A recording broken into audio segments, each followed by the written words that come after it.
Gon va uning do'stlariga qarab, yangi kelganlar uchun juda zo'r natija ko'rsatdinglar, deb maqtadi. Gon xursand bo'lib unga minnatdorchilik bildirdi. Yo'lboshchi esa keyingi yili ham sizlarga yo'lboshchilik qilsam xursand bo'lardim, deb xayrlashdi. Bu gapni eshitgan Leorio darhol nolib boshladi. Nima degani bu? Bizni bu yil yiqiladi deyaptimi? Lekin do'stlar, statistika dahshatli. Yangi qatnashchilarning imtihondan o'tish ehtimoli har 3 yilda faqat bir kishiga to'g'ri kelarkan. Bu shunchalik qiyinki, ko'pchilik imtihonning aql bovar qilmas jismoniy va ruhiy bosimiga chiday olmaydi. Yana shunday xatolar ham bo'ladiki, tajribali eski qatnashchilar yangilarni shunday ezib tashlaydiki, bechoralar boshqa hech qachon imtihonga qaytib kelmaydigan bo'lib ketishadi. Buni eshitgan Gon, demak shuning uchun ham odamlar ovchi bo'lish uchun hamma narsani xavf ostiga qo'yisharkanda, deb xulosa qiladi. Leorio esa darhol o'zining sevimli mavzusiga o'tadi. Albatta-da, chunki ovchilar dunyodagi eng ko'p pul topadigan odamlar. Kurapika esa bunga keskin qarshi chiqdi. Uning fikricha, ovchilar dunyodagi eng oliyjanob insonlar emish. Va mana yana o'sha eski hamom, eski tos, ikkalasi yana tortishishni boshlab yuborishdi. Leorio og'zidan tupugi sachrab, har yili dunyoning eng boy 100 ta odami ro'yxatiga kamida 50 ta ovchi kiradi. Tushundingmi? deb baqirdi. Kurapika esa bo'sh kelmay, ovchi deganda faqat yovuz hayvonlarni ovlaydigan yoki xazina qidiradiganlarni tushunish xato. Haqiqiy ovchilar insonlarni va tabiat muvozanatini himoya qiladi, deb javob qaytardi. Leorio ham bo'sh kelmasdan, ovchilarda deyarli barcha davlatlarga kirish huquqi bor. Jamoat joylardan tekinga foydalanishadi. Bu qanaqa katta imtiyoz ekanligini bilasanmi o'zi, deb maqtanardi. Kurapika esa unga jiddiy qarab, ovchilarning yelkasida juda muhim va og'ir mas'uliyatlar bor. Ular qadimiy madaniy yodgorliklarni, yo'qolib ketayotgan turlarni asraydi, qidiruvdagi jinoyatchilarni va yo'ldan ozgan ovchilarni tutadi, deb uqtiradi. Leorio shon, shuhrat va pul, mana nima uchun odamlar ovchi bo'ladi, desa, Kurapika chuqur bilim, mustahkam aql va tana hamda bukilmas iroda, mana ovchilar nima bilan faxrlanadi, deb bahslashardi. Xullas ikkalasining dunyoqarashi ikki xil, tinmay janjallashadi. Oxir ikkalasi ham Gonga qarab, "Xo'sh, sen o'zi qanaqa ovchi bo'lmoqchisan?" deb so'rashadi. Qiziq savol, to'g'rimi? Ayni shu qizg'in pallada ular tushgan lift 100-qavatga yetib keldi. Manzilga yetishgani uchun bu bahsni keyinga qoldirishga majbur bo'lishdi.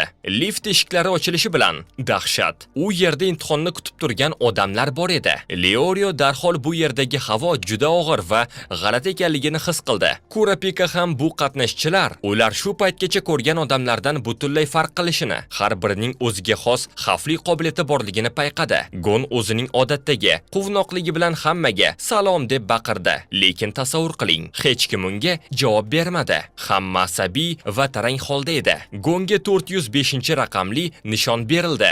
Do'stlar ham uning yonidagi raqamlarni olishdi. Shu payt kutilmaganda ularning oldiga bitta to'ladan kelgan semizroq kishi kelib gap qotdi. U qahramonlarimizning yangi ekanligini darhol payqagan ekan. Nega deysizmi? Chunki bu uning imtihondagi naq 35-urinishi ekan. Qoyilmisiz 35 marta-ya? U o'zini bu imtihonning super faxriysi deb atadi. Xullas qanaqa savol bo'lsa, bemalol beraverishlari mumkinligini aytdi. Bu semiz amakining ismi Tonpa ekan. Gon ham o'z jamoasini tanishtirib, Tonpadan yana shunga o'xshash eski, tajribali qatnashchilar bor yo'qligini so'radi. Tonpa darhol dostonni boshladi. 255-raqamli Todo, dahshatli polvon, kuchi shunchaki aql bovar qilmaydi. Ko'rinishidan g'irt ahmoqqa o'xshasa ham, aslida ancha aqlli. 103-raqamli Burbon, ilonlar bo'yicha mutaxassis. Bu odam juda kekchi, shuning uchun uning g'ashiga tega ko'rmang. 191-raqamli Bodoro, jang san'ati ustasi. Garchi u qari chol bo'lsa ham, Tonpa hayotida undan zo'r jangchini ko'rmagan ekan. Va nihoyat Amori, Imori va Umori ismli 3 og'ayni. Ular doim ajoyib jamoaviy ishlari bilan ajralib turishadi. Qaranglar, bu Tonpa hamma haqida ma'lumot yig'ib yurarkan-a. Yana 384-raqamli Geretta bor. U nayza va tayoq yordamida har qanday mavjudotni ovlaydigan haqiqiy ovchi. Xullas shunga o'xshaydigan qariyalar tiqilib yotibdi. Ayni shu paytda kutilmaganda kimdir boshqa birovga tasodifdan turtilib ketdi. Va keyin dahshat. Haligi odam dodlab yubordi. Uning qo'llari qo'llari xuddi sehrgarlikdek sekin-asta yo'q bo'lib, gulbarglarga aylanib ketdi. Buni qilgan odam Hisoka edi. U jilmayib, qo'llaring gulbargga aylandi. Lekin bu hech qanaqa fokus emas. Keyingi safar birovga turtinsang, uzr so'rashni esdan chiqarma, deb masxara qildi. Buni ko'rgan Tonpaning rangi oqarib ketdi va bu psixopat yana qaytib kelibdi-ku, dedi 44-raqamli Hisoka. O'ta xavfli fokuschi. O'tgan yili u imtihondan 100% o'tishi aniq edi, lekin u kutilmaganda o'ziga yoqmagan. Bitta hakamni shafqatsizlarcha o'ldirib qo'ygan ekan. Leorio buni eshitib shokda qotib qoldi. Nima? Shunday qilib turib, bu yil yana imtihonga qo'yishdimi? Tonpa esa buni oddiy holdek tushuntirdi. Albatta-da, har yili hakamlar va imtihon qoidalari o'zgaradi. Hakamlar o'zlari xohlagan qoidani o'rnatishadi. Agar hakam rozi bo'lsa, hatto eng yovuz jinoyatchi ham imtihondan o'tishi mumkin. Ovchilar imtihoni shunaqa shafqatsiz joy.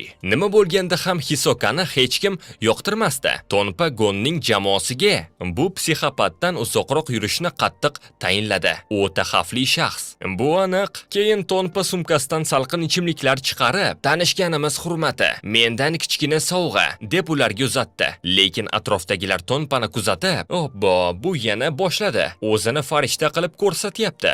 Aslida bu yerdagi eng iflos, yaramas odam shu-ku", deb pichirlashardi. Ha, do'stlar, Tonpaning laqabi yangi kelganlarni yo'q qiluvchi edi. Kutilganidek u Gonning jamoasiga bergan sharbat ichiga o'ta kuchli surgi dorisi qo'shilgan ekan. Tasavvur qiling, bitta qultum ichsangiz, bir necha kun davomida ichingiz to'xtamaydi. Hojatxonadan chiqa olmaysiz. Imtihonni faqat pampers taqib topshirishga to'g'ri keladi. Lekin Gon sharbatdan bir qultum ichishi bilanoq darhol uni tuflab tashladi va Tonpaga qarab, "Bu sharbatning muddati o'tgan shekilli, ta'mi g'alati ekan", dedi. Uning bu ogohlantirishini eshitgan Leorio og'zidagi sharbatni sharlatib purkab yubordi. Kurapika esa o'zinikini shunchaki to'kib tashladi. Tonpa darhol tiz cho'kib, yolg'ondan uzr so'ray boshladi. Sharbat ayniganini bilmaganini aytdi, lekin u qayerdan bilsin? Gon tog'da o'sib har xil o'tlarni tatib ko'rgan. Biror narsa aynigan bo'lsa, u buni bir soniyada sezadi. Rejasi o'xshamagach, Tonpa uzr so'rab, sekin juftakni rostladi. U ichida, "Bu yilgi yangilar g'alati-ku, hammasi pishiq", deb o'yladi. Keyin u 294-raqamli Hanzoning oldiga bordi. Hanzo ko'rinishdan sodda yigitga o'xshaydi. U Tonpaga, "Hech kimga aytma, lekin men haqiqiy ninjaman. Maxfiy kitobni topish uchun ovchi bo'lmoqchiman", deb sirini ochdi. Lekin Tonpa unga sharbat uzatganda, Hanzo darhol hushyor tortib, "Ninjalar hech qachon begonaning qo'ldan narsa ichmaydi", deb rad etdi. Ana xolos, xavfli odamlar haqida gap ketganda, 301-raqamli Gitarakuni aytmasak bo'lmaydi. Uning basharasiga bir marta qarashning o'zidayoq odamni vahimaga bosadi. Undan uzoqroq yurish kerak. Tonpaning asabiga eng ko'p tekkan odam esa 187-raqamli Nikolas bo'ldi. Tonpa uning oldiga borganda, bu yigit kompyuter dahosi ekanligini, oldingi imtihonlar ma'lumotlarini tahlil qilib, hozirgi imtihon joyini aniq hisoblab chiqqanini ko'rib, Tonpaning hafsalasi pir bo'ldi. Nikolas ham qarab turmadi. U Tonpaning asl basharasini fosh qildi. Tonpa imtihonda qatnashish bo'yicha 2-o'rinda turar ekan. Eng ko'p ketma-ket qatnashgan odam ham shu. Lekin u biror marta ham imtihondan o'tmagan. Chunki uning yagona maqsadi yangi kelganlarni yo'q qilish. Shuning uchun Nikolas uning sharbatini ichishdan bosh tortdi. Tonpa endi Nikolasni nishonga olgandi. Lekin shu payt kutilmaganda bir yosh bola kelib, undan sharbat so'rab qoldi. Bola shunchalik chanqagan ediki, ichiga dahshatli surgi dorisi qo'shilgan sharbatni paqqos tushirdi. Lekin unga hech narsa qilmadi. Bola Tonpadan, "Nega xavotirlanyapsan?" deb so'radi va o'zining maxsus mashg'ulotlardan o'tganini, shuning uchun zahar unga umuman ta'sir qilmasligini aytdi. Qoyilmisiz bu bolaga? Tasavvur qilyapsizmi? Bu bola sharbat ichida nima borligini bila turib ham ichgan. Bu 99-raqamli Killua edi. Tonpa ichida, "Bu yilgi yangilarning hammasi g'irt jinni-ku", deb o'ylardi. Lekin Tonpa uchun buning farqi yo'q. Ularni yo'q qilish faqat unga zavq bag'ishlaydi. Va nihoyat bong urdi. Vaqt keldi. Ulkan og'ir eshiklar sekin-asta ko'tarildi va hakam qatnashchilar bilan so'rashdi. U ovchilar imtihoniga ro'yxatdan o'tish vaqti tugaganini va imtihon rasman boshlanganini e'lon qildi. Hamma hayajondan yonib ketayotgandi. Hakam so'nggi bor ogohlantirdi. Agar omadingiz yoki qobiliyatingiz yetishmasa, bu imtihonda og'ir jarohat olishingiz yoki hatto o'lib ketishingiz hech gap emas. Dahshati, hakam kim o'z hayotini xavf ostiga qo'yishga tayyor bo'lsa, menga ergashsin. Agar qo'rqsangiz, orqadagi lift orqali uyga qaytishingiz mumkin, dedi. Lekin hech kim orqaga qaytmadi. Barcha 404 qatnashchi birinchi bosqichda qatnashishga qaror qildi. Hakam gapini tugatib, darhol yo'lga tushdi. Hamma uning ortidan ergashdi. Ular borgan sari tezlashib, oxir yugurishga o'tishdi. Hakam tezlikni oshirib borardi. O'zini Satots, ya'ni birinchi bosqich hakami deb tanishtirdi va hammaga ikkinchi bosqichga olib borishni aytdi. Shunda kimdir birinchi bosqichchi deb so'radi. Satots esa jilmayib, birinchi bosqich allaqachon boshlanganini, uning ortidan ikkinchi bosqichga yetib borishning o'zi aynan birinchi bosqich ekanligini aytdi. Qanaqa g'alati qoida bu? Satotsning ortidan yugurish bir qarashda juda oson tuyuladi, to'g'rimi? Lekin u hech kimga manzil qayerdaligini va qancha vaqt yugurish kerakligini aytmagandi. Hamma shunchaki unga ergashishi shart. Bu haqiqiy chidamlilik sinovi edi va Liorio o'ziga juda ishonardi. Ammo bu imtihonning eng yomon tarafi. Qancha yugurishini bilmaslikdan kelib chiqargan dahshatli ruhiy bosim edi.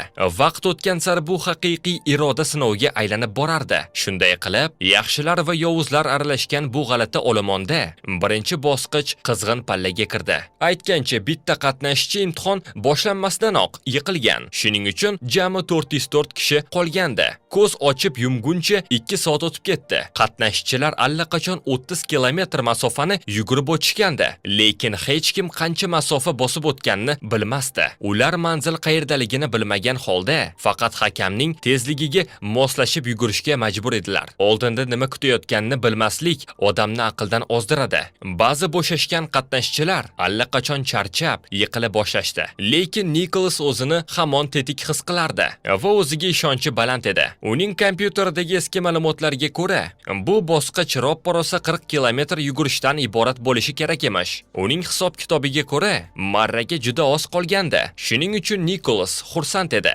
Ammo uning aksi o'laroq, bizning maqtanchoq Lioriomizning madori qurib, tili osilib qolgandi. U bor kuchi bilan yugurishga harakat qilar, ichida ovchilar imtihonini juda oson deb o'ylab, qattiq adashibman-ku, deb o'zini so'kardi. Bu yerdagilarning hammasi g'ir jinni-ku. Endi Liorioning chidamliligi ulardan ancha orqada ekanligini bilib qoldi, deb o'ylardi u. Kutilmaganda Killua Liorioning yonidan shamoldek uchib o'tdi. Liorio unga qarab, "Hoy bola, ovchilar imtihonni o'yinchoq deb o'ylayapsanmi?" deb baqirdi. Qarasak, Killua skateboardda uchib ketyapti.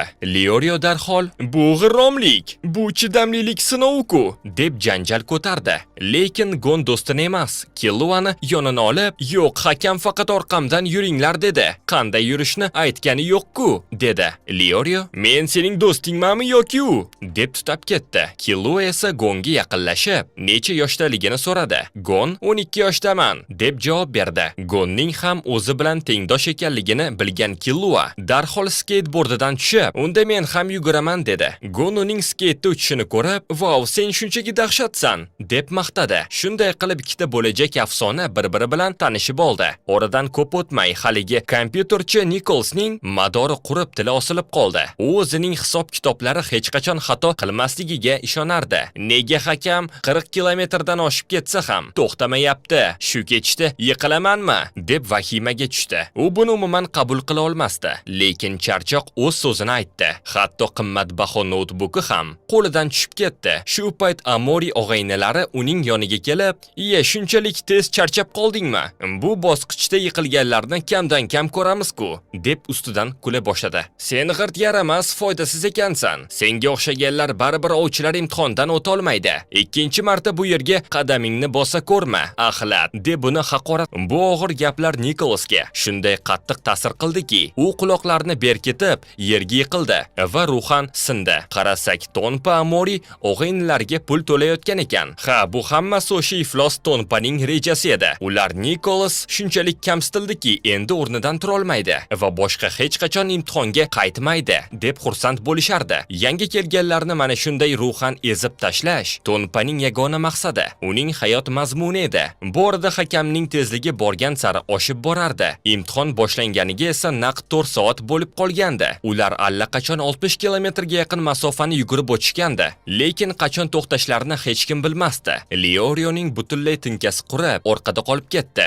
Ovchilar imtihonida yangilarning o'tishi ehtimoli 3 yilda bir kishi bo'lsa, men kabi oddiy odamlar uchun bu shunchaki xom xayol ekanda, deb o'ylaydi u, umidsizlikka tushib, hatto chamadonini ham yerga tashlab yubordi. Buni ko'rgan Gon taqqa to'xtadi va Leorioga qarab ko'zlari bilan dalda bera boshladi. Killua, ketdik, uni tashlab ketamiz, desa ham Gon qarab turaverdi. Gonning bu ishonchli nigohiga Leorio chiday olmadi. Ichidagi olov qayta yonib, men albatta haqiqiy ovchi bo'laman, deb bor kuchi bilan oldinga intildi. Gon esa o'zining ajoyib qarmoqchasi bilan Leorioning chamadonini ilib oldi. Gonning bu harakati Killuaga shunchalik zo'r ko'rindiki, u ham buni sinab ko'rmoqchi bo'ldi. Bunga javoban Gon ham Killuaning skateboardida uchib ko'rishini xohladi. Ikkita tengdosh bola shunday qilib, juda tez qalin do'st bo'lib qolishdi. Shundan so'ng ular yuqoriga ko'tariladigan zinapoyaga yetib kelishdi. Tasavvur qiling, ular allaqachon 80 kilometr yugurishgan edi. Hakam esa tezlikni yana oshirishga qaror qildi.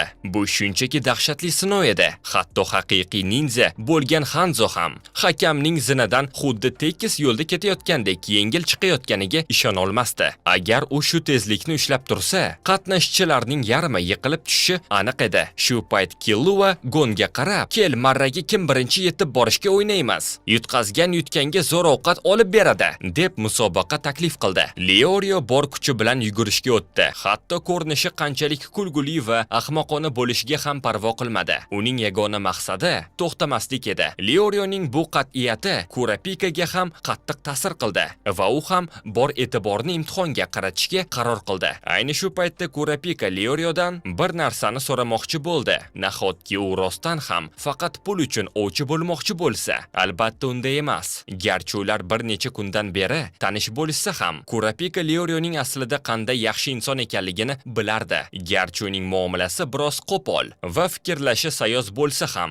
Buni eshitgan Leorioning yuzi burishib ketdi. Kurapika uni sayoz odam emasligini, hayotda faqat pul uchun yashaydiganlarni ko'p ko'rganini, lekin Leorio ulardan butunlay farq qilishini aytdi. Leorio Kurapikaga qarab, "Falsafa so'qishni yaxshi ko'rasan-a?" deb kuldi. Lekin o'zining o'tmishi haqida gapirishdan bosh tortdi. Shunda Kurapika unga o'zining qip-qizil ko'zlar haqida gapirib berdi. Aynan shu ko'zlar tufayli uning Kurta qabilasi nishonga olingan ekan. Qizil ko'zlar Kurta qabilasining o'ziga xos xususiyati bo'lib, ular qattiq hayajonlanganda yoki g'azablanganda ko'zlari xuddi olovdek qip-qizil yonib ketarkan.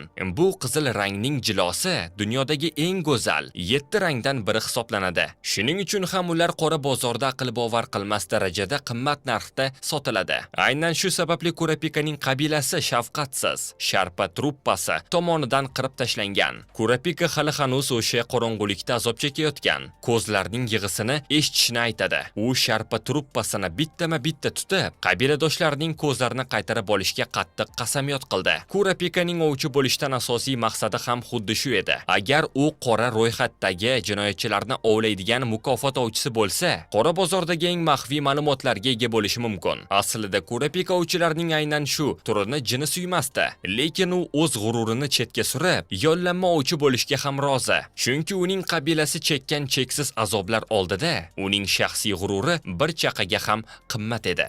Buni eshitgan Leorio xo'rsinib, o'zida Kurapikanikidek buyuk maqsadi yo'qligini, uning yagona dardi rostdan ham faqat pul ekanligini tan oldi. Kurapika, "Pulga hamma narsani sotib ola olmaysan", deganda Leorio, "Yo'q, hamma narsani sotib olsa bo'ladi", deb qat'iy javob berdi. "Puling ko'p bo'lsa orzularni ham, inson qalbini ham, hatto odamning hayotini ham sotib olishing mumkin. Agar o'shanda pulim bo'lganida, eng yaqin do'stim o'lib ketmagan bo'lardi", deb baqirdi u. Endi Kurapika hammasini tushunib yetdi. Leorioning do'sti davolab bo'lmaydigan kasallikka chalinmagan ekan. Aslida uni davolash mumkin edi, lekin operatsiya narxi shunchalik dahshatli darajada qimmat ediki, bechora do'sti pul yo'qligidan vafot etdi. Muammo shundaki, Leorio Leorio juda sodda va oq ko'ngil yigit. U do'sti kabi kasal bo'lgan bolalarni tekingida o'ylaydigan zo'r shifokor bo'lishni orzu qilardi. Bemorlarga pul to'lashingiz shart emas deb aytish uning eng katta orzusi edi. Lekin hayot shafqatsiz. Bunday oliyjanob shifokor bo'lish uchun va tibbiyotda o'qish uchun aql bovar qilmas darajada katta pul kerak bo'lardi. Endi tushundinglarmi? Hamma narsa baribir pulga borib taqaladi, dedi Leorio. Uning pulga bunchalik o'chligining asl sababi ham shu edi. Bu gaplardan keyin Kurapika unga butunlay boshqacha, hurmat bilan qaray boshladi. Shu payt Gon va Killua ularning yonidan o'tib ketayotib, biz oldinroqda ketaveramiz, deyishdi. Killua Leorioga qarab, "Qara chol" deb yubordi. Bu esa Leorioning tepa sochini tikka qildi. "Nima? Men hali 17 yoshdaman ahmoq", deb baqirdi u. Lekin bolalar bunga ishonmasdi. Rostdan ham Leorio ancha kattaga o'xshaydi-da. Bu vaqtga kelib imtihonda juda ko'p odamlar charchab, taslim bo'lishgandi, lekin Gon va Killua xuddi sayrga chiqqandek bemalol yurib ketishardi. Oq sochli Killua Gonga qarab, uning tezligiga yetib olayotgani uchun maqtab qo'ydi. "Lekin agar ovchilar imtihoni shunaqa oson bo'lsa, zerikishdan o'lib qolaman-ku", deb nolib qo'ydi Killua. Gon undan nega ovchi bo'lmoqchiligini so'raganda, Killua hech qanday jiddiy sababi yo'qligini, shunchaki imtihon juda qiyin deb eshitgani uchun o'ziga qiziqarli sarguzasht qidirib kelganini aytdi. Qoyilmisiz bu bolaga? Killua Gondan nega ovchi bo'lmoqchiligini so'raganda, Gonning javobi esa juda oddiy edi. "Dadam ovchi bo'lgan, men ham ovchi bo'laman." Lekin qiziq tarafi, Gon dadasi haqida umuman hech narsa bilmasdi. Buni eshitgan Killua shokda qotib qoldi. "Qanaqasiga o'z dadang haqida hech narsa bilmaysan?" deb hayron bo'ldi. Gap shundaki, Gon tug'ilishi bilanoq xolasi Mitoning qo'liga topshirilgan. Dadasini faqat rasmlarda ko'rgan xolos.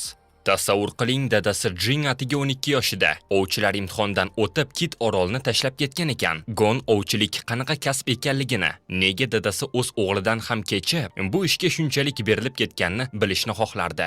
Va nihoyat bitmas tuganmasdek tuyulgan tunnelning oxiri ko'rindi. Hakam Satots esa ichida, "Qiziq, qancha odam menga yetib kela oldi ekan-a?" deb o'ylardi. Gon va Killua marraga yaqinlashganda tezlikni oshirib, xuddi chaqmoqdek birga yetib kelishdi. Ikkalasi ham xursand, lekin "Men birinchi keldim", "Yo'q, men birinchi keldim" deb tortishib kelishdi. Oxiri durang bo'lganiga kelishib, Gon "Unda men senga ovqat olib beraman, keyingi safar sen olib berasan" deb mardlik qildi. Ular hakam Satotsdan "Ikkinchi bosqichga keldikmi?" deb so'rashdi. Lekin hakam ularning hafsalasini pirqilib, "Yo'q, ikkinchi bosqich hali oldinda", dedi. Tunneldan tashqariga qarashsa, hamma yoqni quyun tuman qoplagan edi. Shu payt Leorio ham tili osilib, arrang marraga yetib keldi va nafasini rostlashga urindi. Kurapika ham yetib kelgach, tuman tarqalib, ularning ko'z oldida dahshatli bir o'rmon paydo bo'ldi. Bu joyning nomi Numeri botqoqligi, xalq tilida esa firibgarlar makoni deb atalardi. Ikkinchi bosqichga o'tish uchun barcha qatnashchilar aynan shu xavfli hududdan o'tishlari